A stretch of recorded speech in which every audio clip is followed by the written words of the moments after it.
wishes to act as our guide.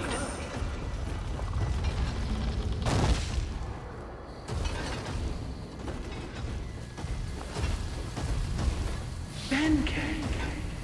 That is your name, you say? Ah, I see.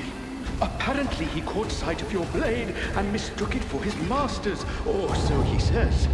Hmm? And who might this master be? Why, none other than the famed Lord Yoshitsune.